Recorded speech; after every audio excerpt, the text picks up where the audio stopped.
This is Mentally Dope. Join us, Charmaine and Jasmine, two Black licensed therapists, as we build a bridge between mental health and Black culture. Come on, it's gonna be dope.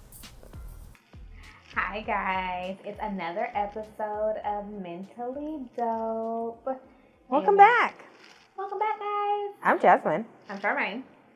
And today we are talking about what I feel like was like the hot girl song of maybe last year.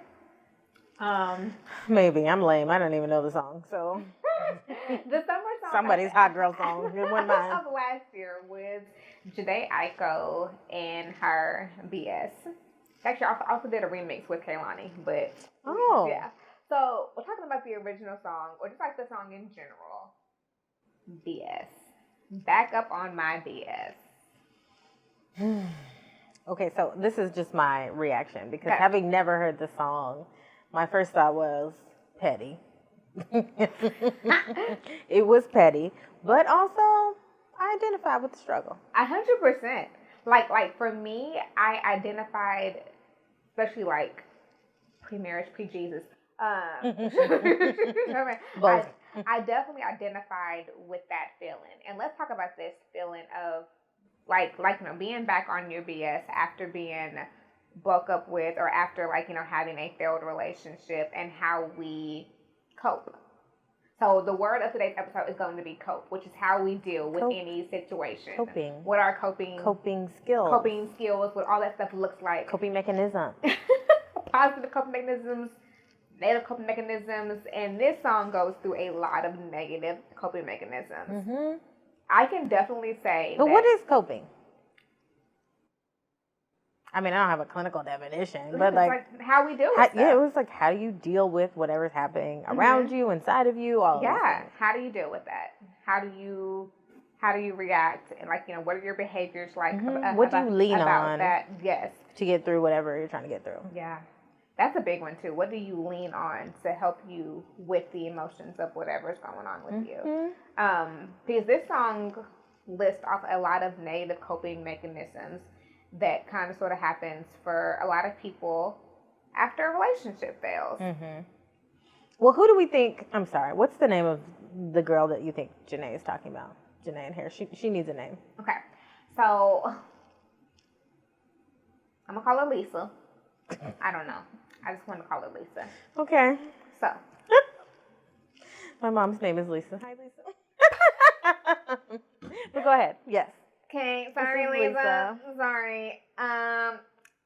So Jhene was saying, I'm back up on my BS. I don't know how to deal with you, and I also don't know how to deal with me. I love the vulnerability in that. She was saying, I don't really know how to deal with me. Mm-hmm. So I'm going to go back to my BS, which I'm going back to all of the negative coping that I did before. Yeah. I'm going to flex on my ex, which is to me, the biggest thing that y'all can lie or y'all want to lie, baby. What's one of the first things that we do, second, third, that we do when we have left a relationship? We get cute.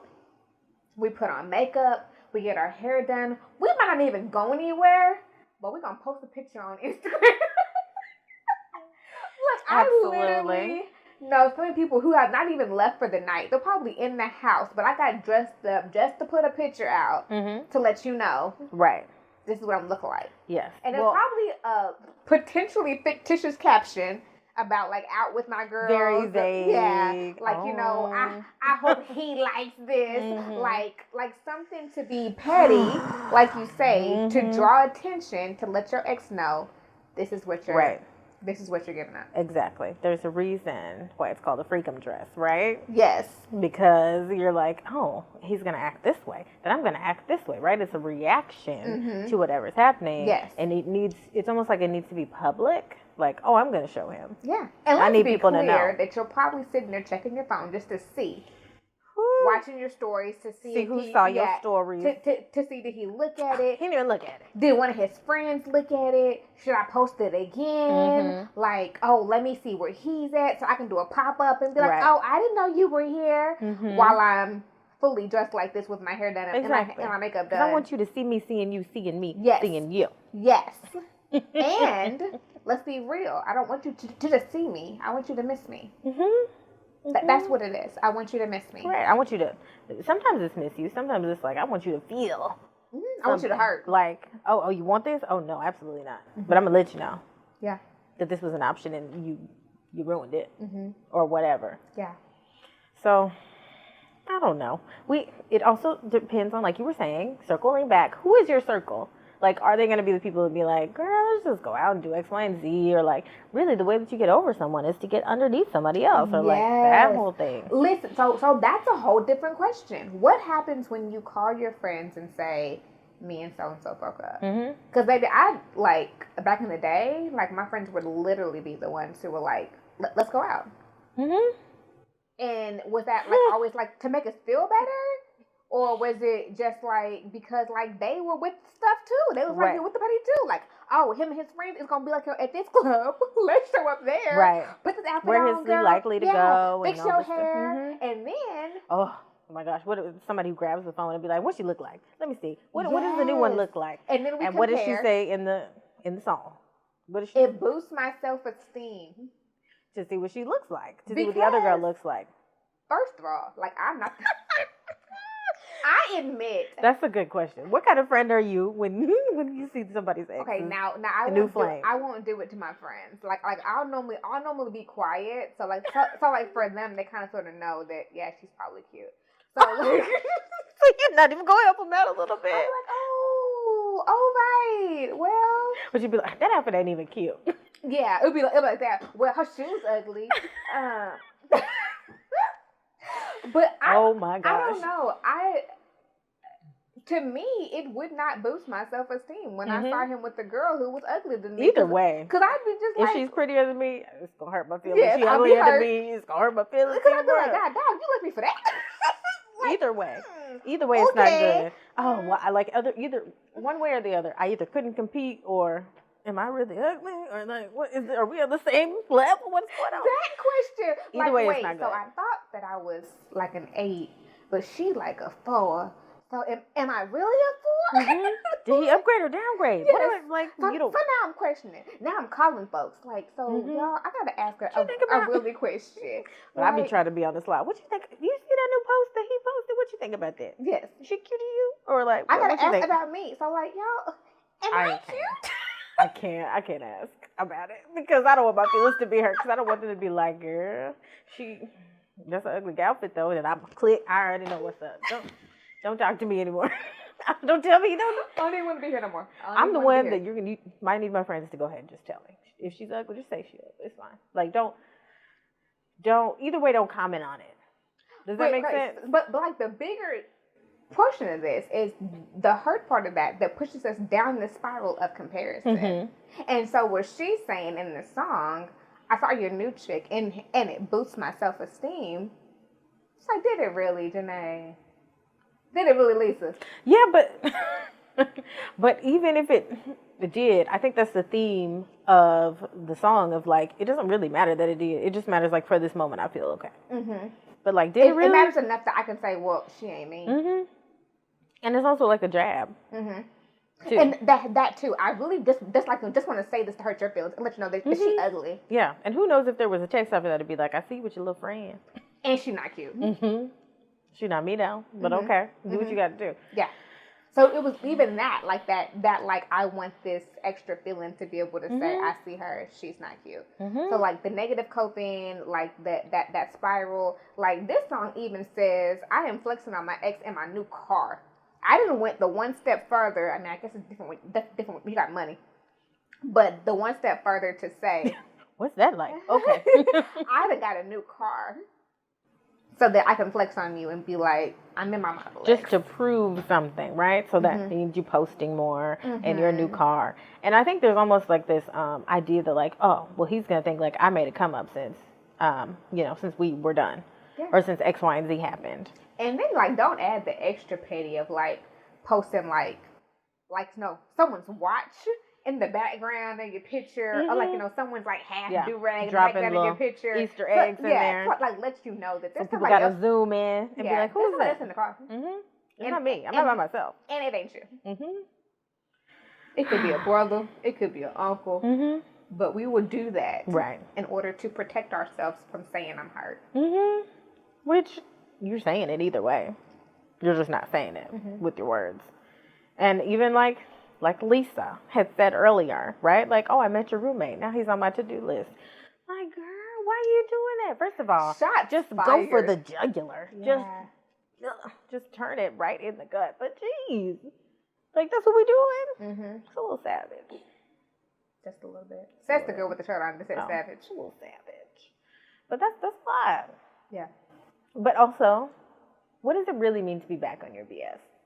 I think that kind of like she said, that like literally acknowledging that the behaviors that I'm showing right now are BS. Mm-hmm. And I'm aware of it. I think that like she even said that in the song, that she's aware that she's displaying negative behaviors. But like she says, I don't know how to deal with me. I don't know how to love me. Mm-hmm. She said I was triggered. Didn't she say that in one of the lyrics? Like, I'm triggered. Mm-hmm. I know that you're emotional. I'm emotional too. Yeah. And so I don't know how to deal with me. I don't know how to love me. So this is the only coping mechanism that I know to do, just to go out here and just start acting back on my BS. Mm-hmm. She said, I'm out here acting foolish like I'm 17. Yeah. I was going to say, like, back on your BS kind of feels like very childish, a little bit petty, and also just immature in general. Mm-hmm. Yeah. But we recognize is that when we don't know how to heal, when we don't know how to show up in situations, this is what's... We just don't know how to cope. Yeah, so this is what we do. We don't know how to positive cope. We know how to negative cope. Mm-hmm. All right, so let's break down. We have identified throughout this song what a lot of negative coping after a relationship looks like. What would you say that some positive coping looks like after a relationship? Well, of course, it depends on the person. Like, it's all specific to whoever. But it just depends on what feels like you're moving through the hurt versus, like, staying stuck in it, going in cycles, and back around to it. Does that make sense? Mm-hmm. Like, if it was going to be helpful to her to, like, I don't see why it would, but, like, to stalk his Instagram and to look at, like, what he's doing, then sure, do it all day. But, like, is that helpful? Yeah. I don't No. think so. And probably not. Right? So is it more helpful to, like, just have a clean break? Block him on all your stuff, delete his phone number, like, put that line in the sand? Is that helpful? I think that it's helpful if you can identify who you are as a person. If you know that you're going to be tempted every single day to go look at their stuff or on a regular basis or to compare yourself or just to stay stuck, then you need that boundary within yourself. Cut it. But you also need to work on healing that boundary, because just because you block social media, if you have not healed, you're gonna find yourself calling your friends like, "Hey, can you get on his page?" You're gonna find give me your login real quick. Let me go look. Yourself randomly showing up at his job. Oh, I forgot that you work here. No, you didn't. Mm-hmm. Because you're trying anyway to grasp that connection. Right. So at the same point, that it is like figuring out what that healing looks like for you. Exactly. And what works for you may not work for another person. Mm-hmm. I've had people, clients or otherwise, maybe sometimes even friends, to be like, no, I'm going to go through all the pictures that we've ever took before. I'm going to go through all of our text messages. I'm going to get it out of my system, and then I'm going to be done. Right? And that works for them. No, I'm not wired that way. That's not going to work for me. No. But for some people, they're like, I need to do that so that I can continue on. Mm-hmm. Like, them not doing that keeps them stuck. But you also have to figure out, what is that for you? Yeah. What's not going to keep you stuck? So for some people, it might be leaning on your friends who are not with the stuff as well. You know the right friends to call that are going to help you, like, pick you up when you're down versus one's going to be like, where he at? Yeah. I know where he work. I already know X, Y, Z. You know, I saw his mama the other day. Like, we don't need that. Like, if you're a peer, you need a friend who's going to help take you down here. Yeah. You don't need the friend who's going to, like, amp you up. If you're fire, you don't need fire. You need water. Mm-hmm. You need someone who's going to, like, say, hey, like, you know, hey. Or talk you out of something. Yes, yeah. I'm going to talk you out of going up here. I'm going to say, hey, let's go out to eat. Hey, let's go for a walk. Mm-hmm. You have X, Y, and Z things to lose. Like, we don't have time. That friend who's like, don't you have your kid tonight? We can't do that. You got a job. You have a child. You have school. Whatever it is that you have going on for you, that you still have outside of this relationship, that we don't need to lose. Right. And that we need to put more emphasis on those things. Right. And then, like, once again, figure out who you are and how we can move on from the situation so that it's not So that you become so stuck and so engulfed that you're out here doing all these negative things for attention from a situation that could be done. Exactly. And so is that like picking a fire playlist, turning up the music, having however many days you need. And let's pause, because I always tell my clients this too. Fire playlist, like, we gotta find a happy meaning. Fire playlist is not Nuck If You Buck, and fire playlist is not Unbreak My Heart. Why can't they Nuck If You Buck? Listen, I don't need you to go fire if you already fire, and I don't need you to be in the corner like on some Adele, I'll find somebody like you in the corner. Like, no, I need you somewhere in the middle where you can, like... Okay, but if it's me making the playlist, and do I have a playlist? Yes. It's a little bit of both. Okay. Right? It's a little bit of like weepy, terrible stuff, and then the next one is like, I hate you. I wish you were never in my life. Like a little bit of Kelly Clarkson. What is it? Because of you. Yes. Like, or back in my emo phase, back in the day, we have some screaming and yelling and all of these. Like, it's a little bit of everything. Yeah. So that I can feel the range of emotions. Because I'm not just sad. I'm also like angry. I'm also irritated. I'm also resentful. Like, I have all of these things. And then how long do we stay there? How long do we stay in that spot before it becomes a level of I want to go, like, for real happy? Like, can we, like, bring it back up again? Then it depends on you, too. Like, if it were me or someone that I am talking to, I would be like, okay, so what are your boundaries around this? Because you can have internal boundaries with yourself. Okay, well, I'm not going to spend, the next month grieving over something that wasn't important to me, or like that didn't last very long or whatever. And so it just depends.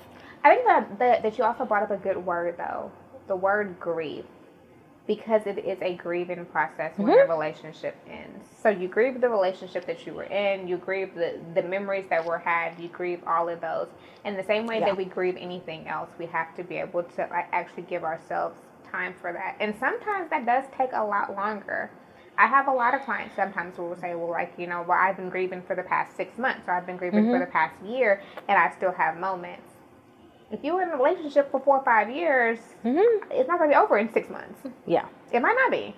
Exactly. I've always heard, have you ever heard this advice that someone's like, however many years you were in the relationship, then that amount of months is the amount of time it'll take you to I ain't never grieve. heard that before. No, so like if you're in a 4-year relationship and you break up, then it's going to take you, quote unquote, 4 months to get through it. It just doesn't work that way at all. Emotions don't work that way. Grief doesn't work that way.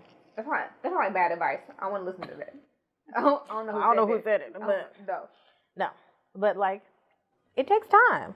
It does take time. But there's a difference between working through something and like wallowing in the sadness and not moving forward and getting into a darker place because of what happened. Yeah. So you're going to continue to have moments where it comes up and it hurts. That's where our positive coping comes in, to say, okay, this is a moment where it hurts. Is it going to be beneficial for me to sit here and cry, or to scroll on Instagram, or to post something that's toxic? Or is it going to be better for me to get up and get out of this house, or go somewhere else, or do something more productive? Like, which one of these is going to be the positive one? Right. And yeah, sometimes I think that in that process, we may still choose the opposite. Like, we may still have days where we're just like, I'm going to do it anyways. But being aware of that behavior. But it's good to know. Yes. That's the thing. She knew what she was doing was not the way she needed to do stuff. Self-awareness. Some people do not know that doesn't serve them, that's not even what they want. They just don't know how to get out of the cycle. Yeah. The cycle doesn't end until you stop the cycle. So you will stay there. And that requires healing. That requires, like, the work to be done. Self-awareness, healing, and then learning positive coping skills. Exactly. Okay. Which you can all do with a therapist. Yeah. I mean, maybe we're biased, but no, we're great. Some of us. Yes. Okay. Jasmine, if Lisa, not your mama, put that out there. If Lisa was your client, it's my therapist. Was your client? What are we doing, Lisa?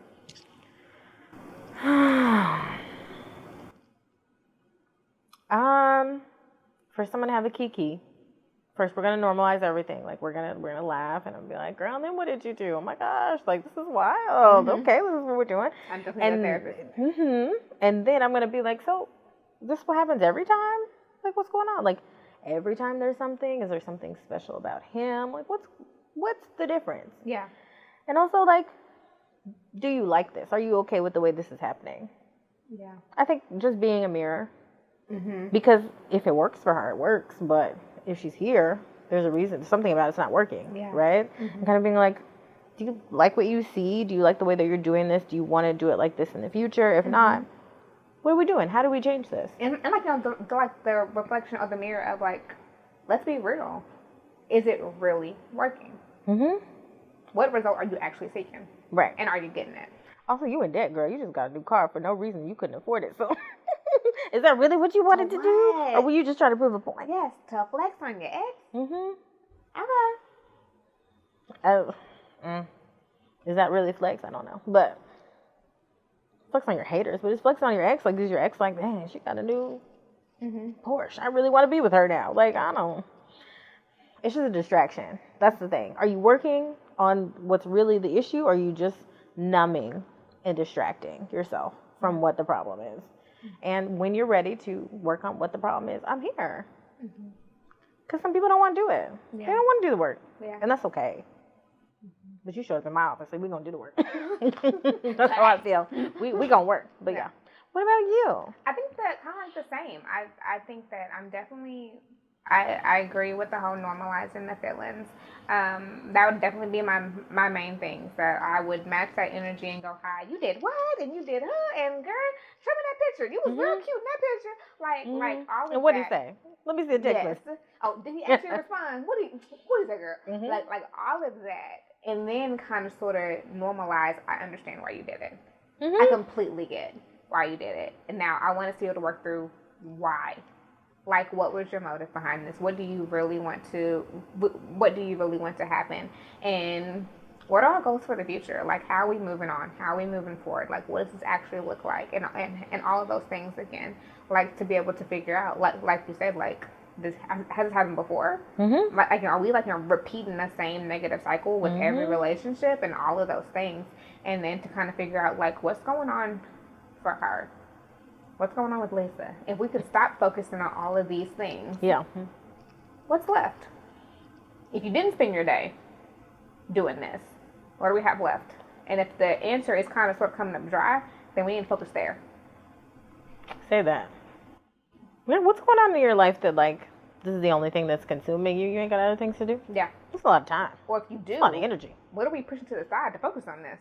Say that part. What balls have you dropped if you're juggling a whole bunch of things?